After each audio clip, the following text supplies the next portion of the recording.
All right, I'm going to start with an illustration from Simon Sinek's book, Leaders Eat Last. Now I want you to imagine a herd of gazelles in the savannah in Africa, and they're being stalked by a lion. And one gazelle raises its head, taking a break from eating, and looks around. And you think, oh, it sees the lion, it's got to run. No, it doesn't. It actually puts its head back down and starts eating again. Another gazelle on the completely opposite side of the herd from the lion raises its head, takes a break from eating, looks around, and then just as you think it's about to go back to eating, it takes off running in a mad dash, and so does the rest of the herd. And the lion, unsuspecting of the sudden move, is totally caught off guard, and he can't catch up to the herd, and the entire herd of gazelles lives because one gazelle sensed that something was wrong and took off running and set the whole herd in motion, and the lion couldn't keep up.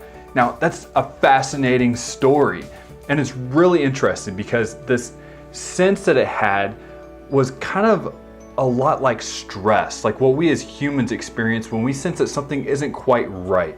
There's this sense that we have that's intentionally built into us to preserve our lives.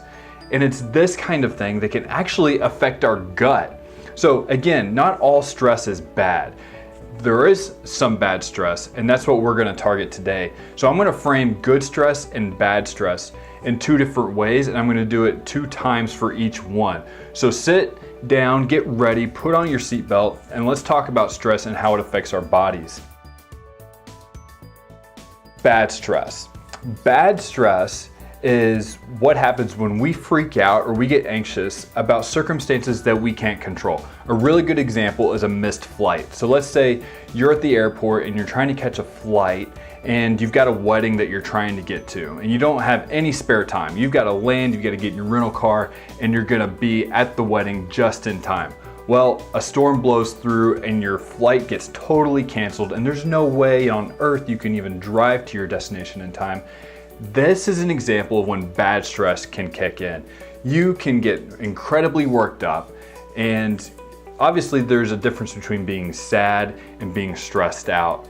Well, you have 2 options. You can strategically communicate, you can strategically figure out how to make it up to your friend whose wedding you're missing, or you can get incredibly irate and you can fly off the handle and you can just really exhaust yourself and really get your cortisol level up and you just feel terrible.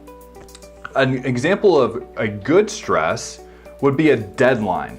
So deadlines are built to motivate us to action. Now, deadlines can also be unhealthy, especially if the project is unreasonable and there's no communication with the person setting the deadline and there's no way to buy more time.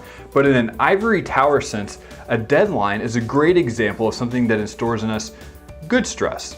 So a good stress would be a deadline for your mortgage payment. Or maybe a good stress would be setting up a routine doctor's visit. Those are examples of good stress where we are appropriately reacting to the things that are motivating us to action. I want to go a little bit deeper into what stress does to us. Stress is the response to a threat. So a threat, like the threat on that herd of gazelles, could be missing a deadline. It could be the perception that an airline's trying to take advantage of us.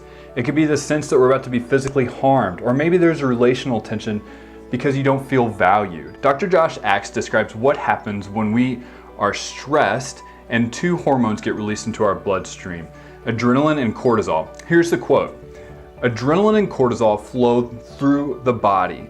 Blood pressure, breathing, and heart rate increase. Glucose is released into the bloodstream for ready energy. Digestion, growth, reproduction, and immune system functions are suppressed or put on hold." End quote. So I want to focus specifically on the effects of cortisol. Cortisol is our fight or flight hormone. When our defenses are raised, cortisol is released into our bloodstream. Cortisol is intentionally put into us to move us to action. It prioritizes blood flow to essential organs like your heart, your lungs, and your muscles. When cortisol is flowing, though, your immune system and your digestive system are low priority. So you have this situation where your gut is not getting blood flow and it's not being given the nutrients that it needs to heal itself. Long-term cortisol influence means that you're more likely to get sick because your immune system is suppressed.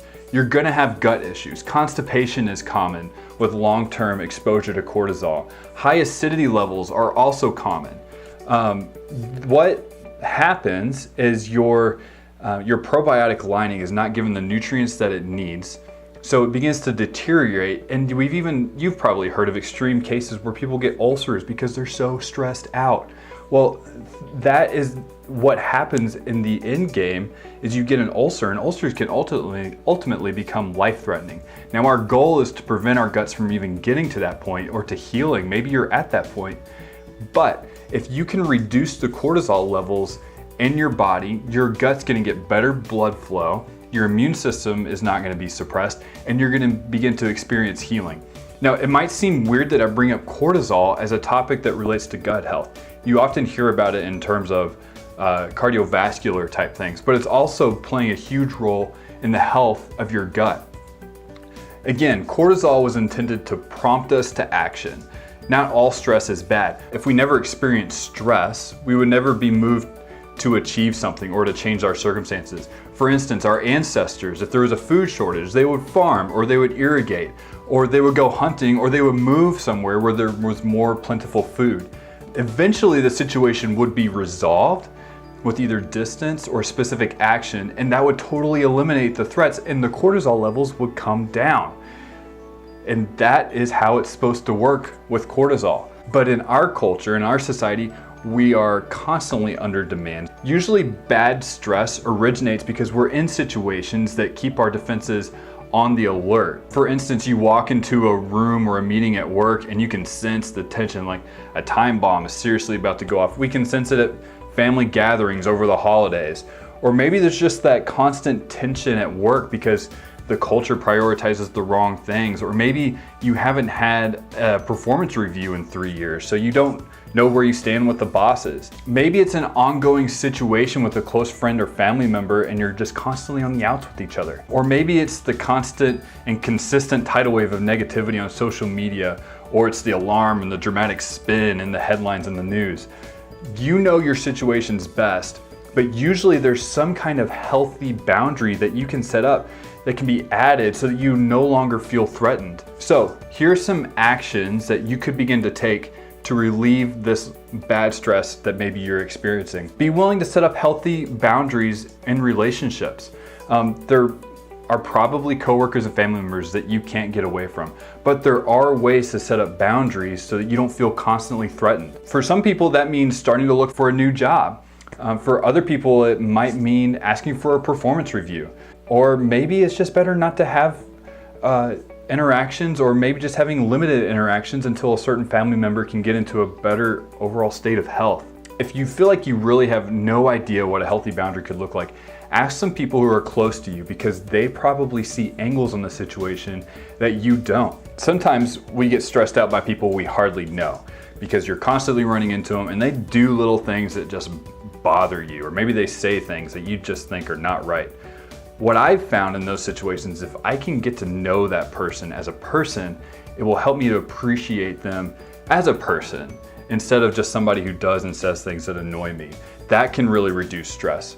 As far as the news goes, you can actually totally eliminate reading the news and still know what's going on in the world by simply asking other people what's going on. You say, hey, I don't subscribe to the newspaper, or I haven't been able to read the headlines yet. What's going on in the world? It's a great question to ask your server at the restaurant.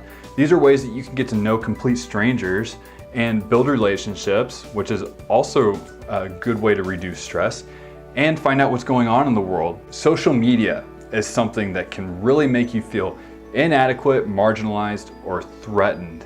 If that's the way social media makes you feel, limit your time on it, unfollow certain people, stop comparing yourself to other people. Another rule that I've made for myself is to not debate in the comments on social media. The chances are slim to none that I'm going to be able to change somebody's opinion and the way they see the world by debating with them not face to face. Exercise is another way that we're going to talk about how it can reduce stress and really actually improve your gut health. That'll be for another day in 7-Day Gut. There are also herbs and essential oils that have been proven to reduce stress. So just get creative. You know your situation. Remember, you're the genius. Maybe set up some boundaries. Maybe limit social media. Get out and exercise. Be intentional about reducing stress. And you know what? Your gut is really going to benefit from it. So I encourage you, reduce your bad stress and benefit your gut. Let's do it.